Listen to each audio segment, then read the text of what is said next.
Welcome to the Tea Huddle, your only source for gridiron gossip. If you have opinions about the early morning international games, or if you have opinions about who all the players are dating, then you may have found yourself in the right place. Welcome to week 7, Marissa. Thanks so much, Christian. Thrilled to be here. Week 7. Yeah, a ton happened in the last 2 weeks, especially there being no undefeated teams left. No undefeated teams, and even for somebody who's not as invested in the rankings and the stats, such as myself, it seems like there's no real front runner right now. Like there's no obvious, it feels pretty evenly. Everyone's sort of floating around the middle. Not everyone, not the Panthers. No, yeah, there's a lot of parity right now. It's pretty level playing field. Although it does seem that the Chiefs are kind of peeking their head out and they're just looking dominant like they have been. Yeah. I think the Chiefs are going to go on another run, and I think it's pretty likely that there will be another Eagles Chiefs Super Bowl. Lame. I know, lame. I mean, I've seen the Eagles not even make like power rankings of like even making in the top 5. So, who knows about that? I saw an interview on TMZ today with Donnie Wahlberg.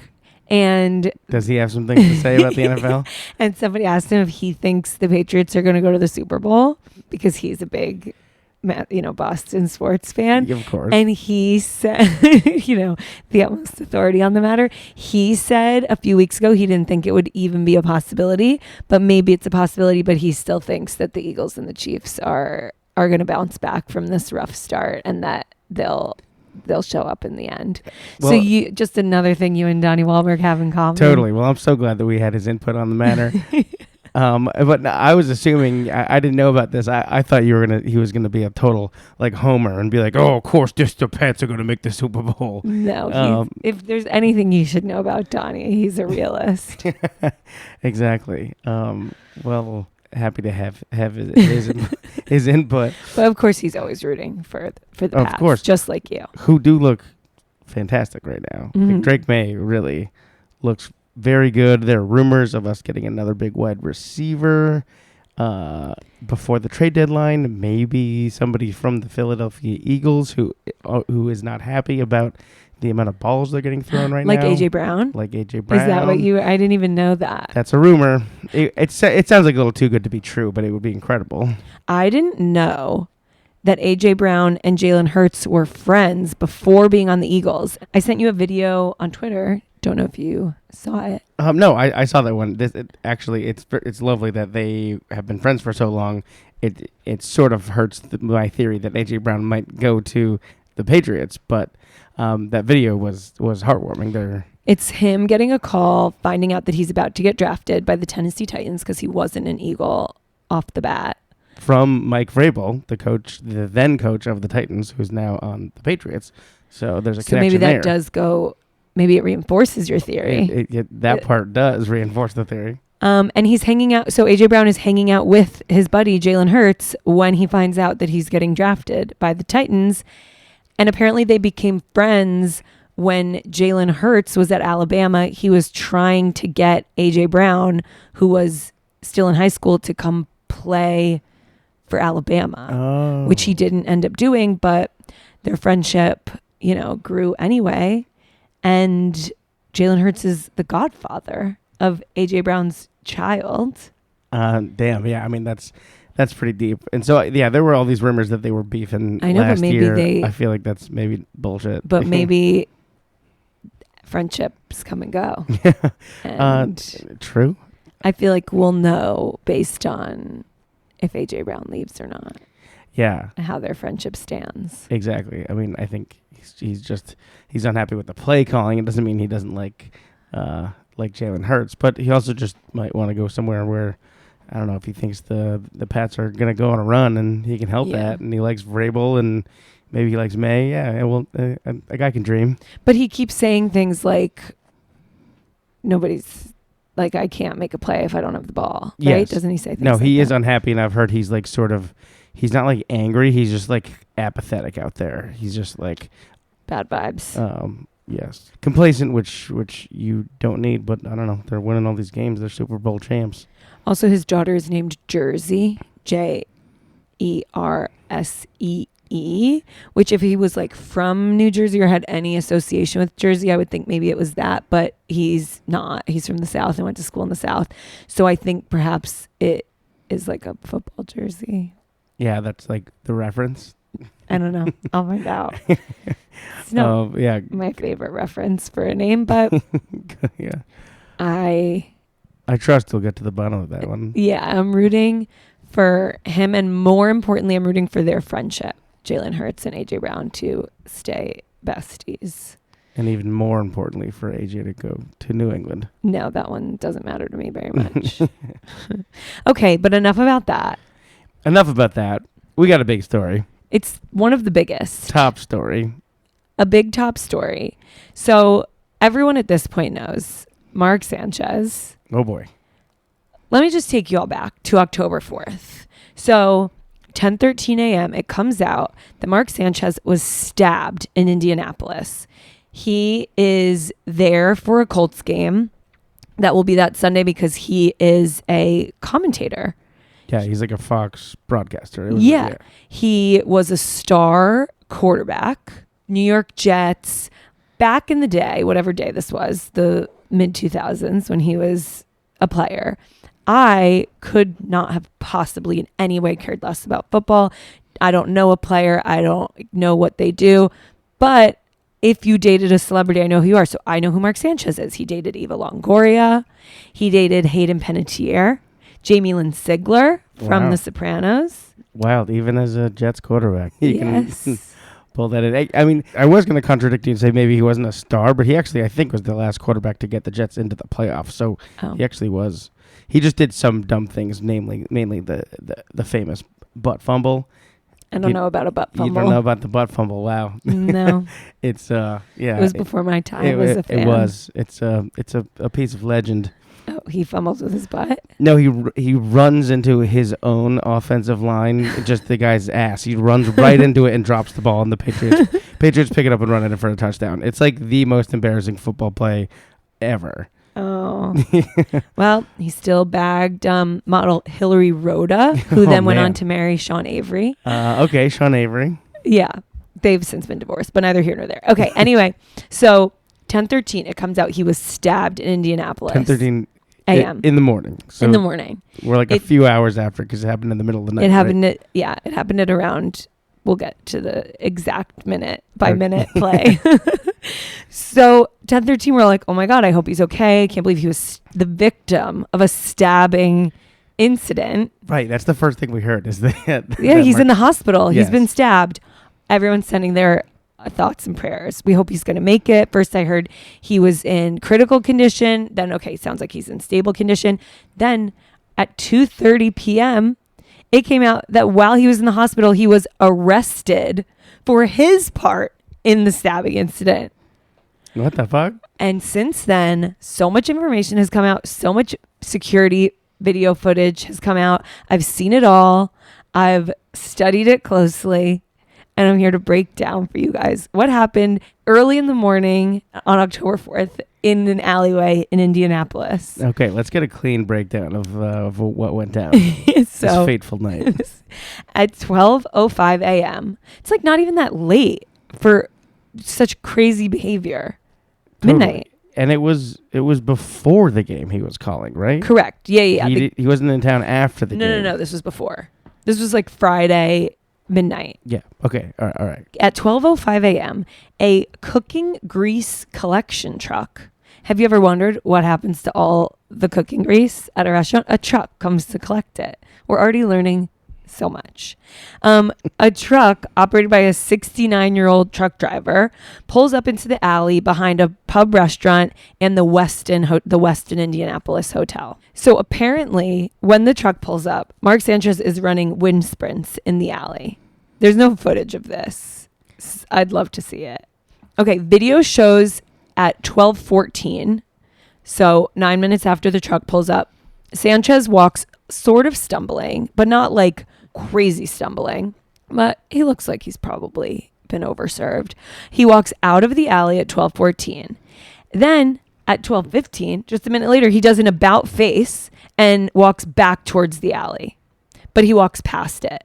5 minutes later, you can see him come back again towards the alley. So he's just like walking back and forth like a crazy person near this alley. And then he leans against the wall outside of the alley for 5 minutes.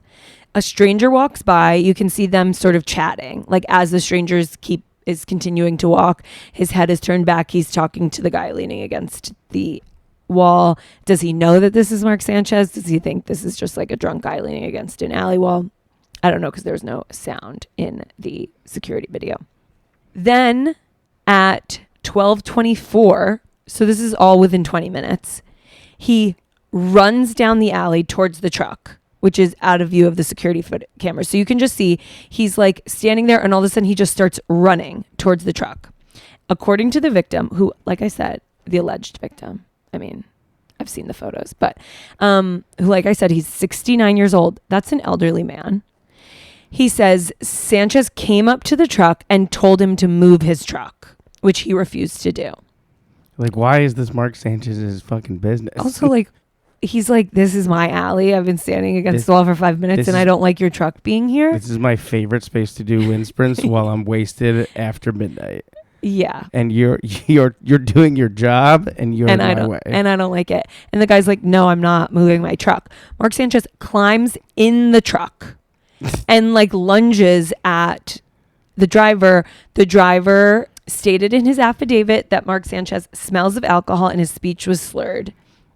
He pepper sprays him. This guy's prepared. Yeah. You and I were talking about this, like, oh my God, he just happened to attack the guy with pepper spray and a knife. But I think this guy is an older overnight truck driver. I guess you're prepared that in case something sketchy happens. And yeah, if this is your job and you're doing this at night, like basically your job is to go into dark alleys, like in the middle of the night. Literally. So being prepared with, okay, so what, he pepper sprays him first? So first he pepper sprays him. He says he was like a wild animal and the spray had little effect on him. So he just like shook off the pepper spray. Now he pulls the truck driver out of the truck and slams him against the alley wall and onto the ground. This is when the victim says he thought to himself, this man is going to kill me. And he stabbed him multiple times. So he also had the knife. I mean, yes. Mark Sanchez is retired, but that man is still a football player. Yes, like he's a big guy. So then at 12:30 a.m., this is where the security footage picks back up because you can see him walking away from like run walking. He's like running a little. He's walking a little from the alley. His shirt is covered in blood. Like he's been stabbed multiple times in the chest, not chest, like belly, sort of, like more the stomach area. Yeah. And he's just wandering down the block. Then 7 minutes later, Indianapolis PD and fire department show up. They're putting crime scene tape up. They head down the alley. And then at 12:47, the truck driver is wheeled out in a gurney. And that is all the pieces that have now been put together.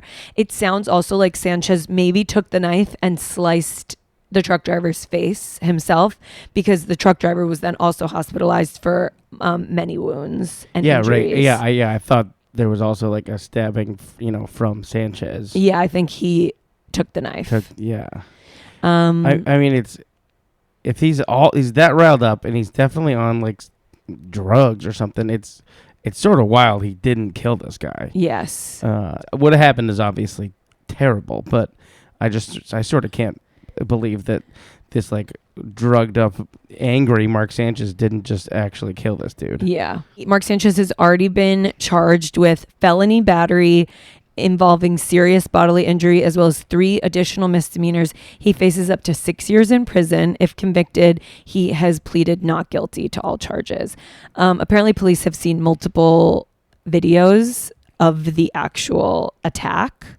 Oh, there are other angles that we haven't seen? Yeah, unfortunately. Yeah. I wonder if they'll be released at any point. But, I mean, pleading guilty, he thinks he didn't do it. I don't know, whatever. But yeah, beats me. And then when he left the hospital, he didn't give much of a statement no, outside of the hospital, and certainly didn't admit to any sort of guilt. He didn't mention his victim at all. He was just thanking his own doctors and focusing on his recovery, which I guess if you're trying to get off, then you're not going to talk about your victim. But like apologizing to the old man that you pulled out of his truck and slammed to the ground. You almost killed, who was trying to do his job.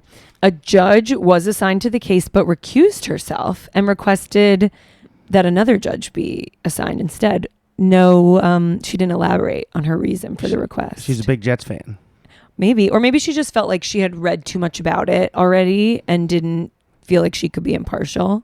Sure. I don't know. But the new judge who took over the case rescheduled the first pretrial conference for October 22nd. So maybe updates to come then.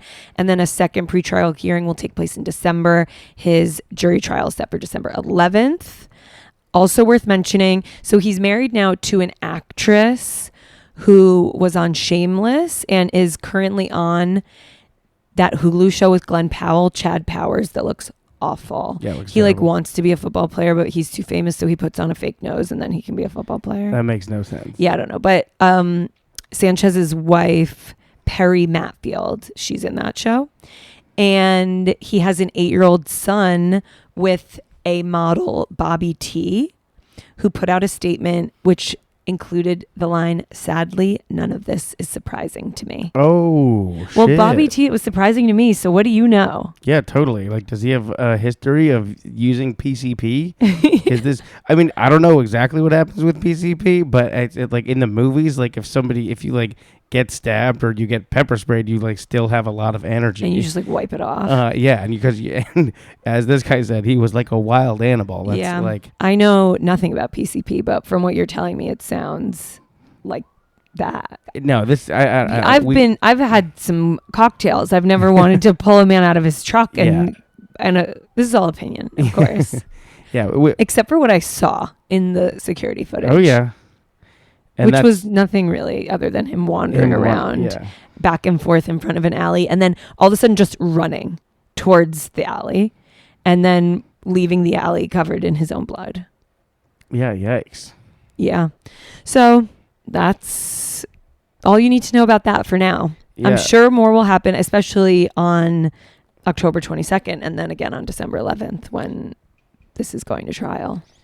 Yeah, well, we do know that he won't be working for Fox in the meantime. That's for sure.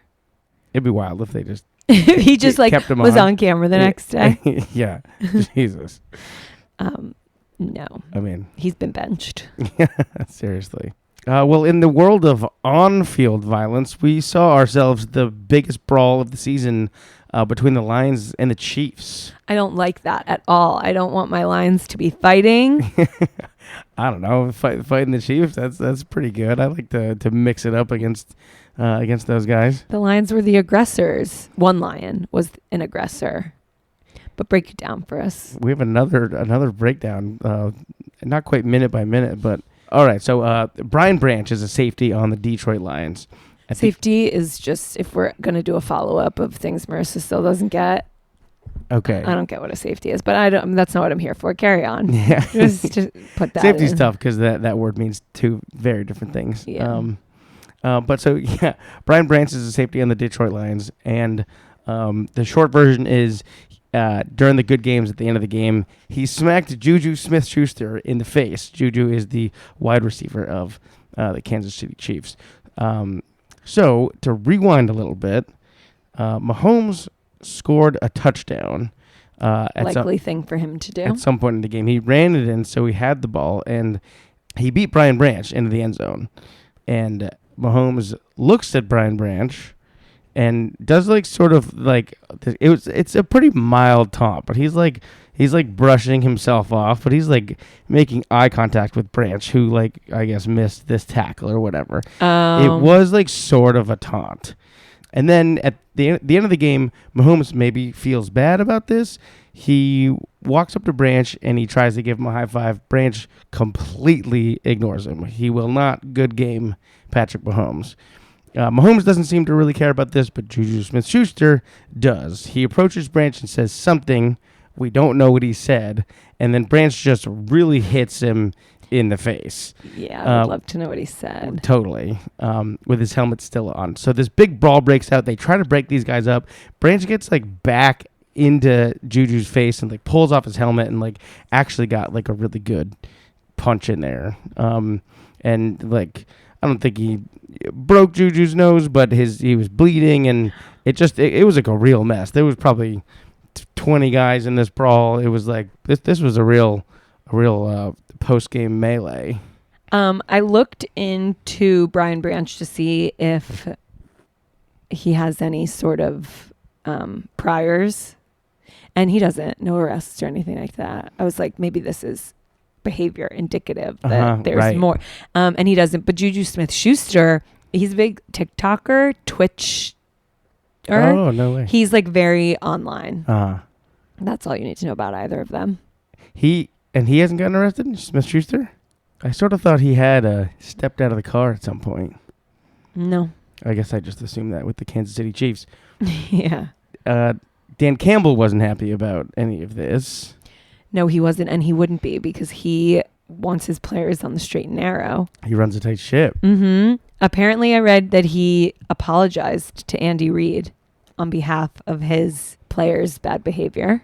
I believe that. He said in a press conference, that's not okay. That's not what we do here, and it's not going to be okay. He knows it. Our team knows it. That's not what we do. All right. I mean, it really was just one guy acting out, and he also said, just sorry to cut you off, he said, I love Brian Branch, but what he did was inexcusable, and it's not going to be accepted here. So that's still his guy, Yeah. Oh, yeah. No, he's gonna respect him, sort of regardless. But yeah, Branch has been suspended for one game. I was kind of surprised it was even that. I guess maybe because it drew blood. I don't know if that's their actual ruling. What you don't get suspended for a whole game over? Drawing blood from your wife, the mother of your child, your fiance, any of the above. Sometimes they get suspended for that. But you're right. Sometimes they don't. Sometimes they don't. Mm-hmm. Branch is appealing this. The Lions don't expect it to get overturned. So nobody's happy with Branch. He's not happy with himself. He said it was a childish thing. But I'm tired of people doing stuff in between the play and refs don't catch it. He goes, they be trying to bully me out there, and I should never have did it. It was childish, but saying that he was getting bullied, it does look like he was referencing what Mahomes was doing. And actually, he might actually get a little bit of retribution here because it looks like Patrick Mahomes might actually face a fine for this taunting call. The ref's favorite golden child? Yeah, really. Maybe because of this brawl and everyone's looking back at this taunt, that they're sort of retroactively stepping in here. Taunting is qualified as any act or words that engender ill will between teams, such as gestures that deride, mock, or embarrass an opponent. So when at the end of the first half, when Mahomes ran in the ball, he pointed at Brian Branch, which that alone is okay, I'm aiming whatever I'm about to do at you. Mm-hmm. He dropped the football and wiped off his jersey, which I guess maybe that means something to these guys. And then he finished this by flexing his bicep. So whatever that was pissed off Brian Branch really enough didn't like it. to act out. And I would sort of be surprised if Mahomes actually got fined for this, but it looks like Brian Branch is definitely getting suspended for his retaliation. Just one game. Yeah, it's just one game. 2 games would be a little crazy. And then, after the game, Mahomes goes, they can do all the extracurricular stuff they want to, but we play the game between the whistles, which is sort of funny for a guy on a team that gets a lot of help from the whistles. Yeah. But they obviously don't think they get help from the whistles, or they won't acknowledge if they do think they get help from the whistles. Exactly. But no, this is probably the biggest brawl we will see all season because it doesn't usually get this out of hand, especially at the good games. Yeah, that's when we're all supposed to make up. Yeah, we're all supposed to be friends at the good games. Yeah. It's also worth noting that our friend Travis Kelce was right there, like right at the brawl, like right at the edge, and just sort of stood around and watched. I was actually surprised by this. I feel like he's one of the older guys on the team now. You know what it is? What is it? He's thinking ahead. He's thinking about his future. He's thinking about his checks that are right around the corner, and he's thinking about his PR, his image. Sounds like he's washed. Travis Kelce 2 years ago was right in the middle of this. Yeah, but that was before Tree Payne would have said, do you know who's not going to get a brand deal with a family-friendly company? The guy who's in the middle of the brawl. Yeah, see, exactly. Tree is she's in his head. She's this a little bird chirping away, telling him not to go have fun and brawl it out for his boys. No, he's got enough going on. I don't know. I want to see him getting his hands dirty. Can we talk about him where this is, we're not going to have a Travis Taylor segment every episode. That's not what this is. But we just got a brand new album, so we can have a moment. Remiss to not talk about the album just a little bit. All right, well, I guess it's time to do an impromptu Marissa's Minute. Oh, okay. Marissa's Minute. Okay, Marissa. Well, what's going down in your minute? 60 seconds on the clock. Okay, I'm going to take 60 seconds to talk about The Life of a Showgirl. Not my favorite album. I think there have been other albums, Midnights, for example, Reputation, more cohesive altogether. The lyrics a little more sophisticated. The sound feels a little more fresh in some of her other albums. This feels a little juvenile. Specifically, the song about Travis Kelce's penis. Wood, number 9. Let me read off just a few lyrics to you. Okay? Redwood tree, it ain't hard to see. His love was the key that opened my thighs. Okay, all right. It's very like high school girl who just had sex for the first time. The curse on me was broken by your magic wand. New heights of manhood. Oh, God. I don't need to catch the bouquet to know a hard rock is on the way. You could just say a rock is on the way and like let people be like, oh my God, does she mean a ring? Does she mean like give a little bit of subtlety? Make it kind of a metaphor. But we're just, I thought a little bit more innuendo and a little less just straight up his penis is like a redwood tree would have done. I would have enjoyed it more, but it's not just for me. It's for everybody. And everybody seemed to love it because has the biggest release of all time of any album ever. So the people like it. I like The Fate of Ophelia. I like Opalite. I like both those tracks. Yeah. So Travis Kelce is not getting in the fights because he is, distracted by all of America celebrating his love and his engagement and his apparently enormous penis. That's all I've got to say about that. Well, yeah, actually, our friend and avid listener Jordan actually likes these lyrics. It's sort of a departure. Yeah, shout out Jordan. Yeah, shout out Jordan. Sort of a departure for Taylor. She's doing something a little bit different. Mm-hmm. I like that take. I'm cool with that. I don't love the song that much. But I just think it's hilarious thinking about Travis Kelce, like, listening to this song and be like, babe, you said I'm a redwood? Yep. People are saying that she made it track number 9 for a reason. Yeah. Moving right along. Okay, well, that's enough sex and violence for now. Let's get our feel-good fix with our next segment. Feel-good stories. What's going to make us feel good right now, Marissa? Okay, something that's going to make us feel good is a TikTok from a few weeks ago that we have an update on. So it's worth bringing it up here today to feel good. We never covered this. So a few weeks ago, a woman posted a TikTok that showed her mom was in the hospital in Philadelphia. She was going through chemo. She's been having a long battle with cancer, and Devontae Smith is her favorite player. She said she was talking about Devontae Smith all morning about how much she loved him. So the girl DM'd Devontae Smith's fiance, Maya Daniel, on Instagram. Maya's very active on social media. And she just wanted to see if there was any way that Devontae could sign a jersey for her mom. What Maya Daniel did was she got in her car, she drove to the hospital, she hand delivered a signed jersey and a handwritten card to the girl who sent her the DM. Wild. To give to her mom, who she couldn't receive at that moment because I think she was literally going through chemo at that moment. But then when she got out, her daughter filmed the video of her getting the jersey. You could see it was so touching. She was so emotional about it.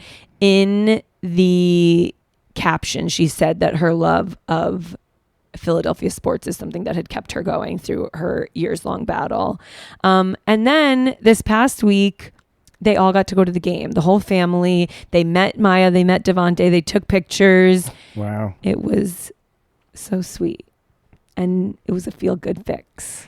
It really was. And didn't Devontae's fiance Maya, didn't she pull this off in like a matter of hours? Yes. The girl who posted the TikTok said literally from the time that she sent the DM to when she handed her mother the gift bag with the jersey and the note, it was a 2-hour span. That's incredible. And Maya Daniel, she has 2 little kids. So like she has a lot going on, and she seems like she dropped everything to make this happen. Yeah. I do think Philadelphia has a lot of this sort of deep connection with their fans. Yeah. And the players genuinely care to keep that up, and that's so nice. It really is. And I mean, there's a reason why the Philadelphia fans are so hardcore. I think they really feel that with their team. So that is very cool. Well, props Maya and Devontae. That's very, very cool. Yeah.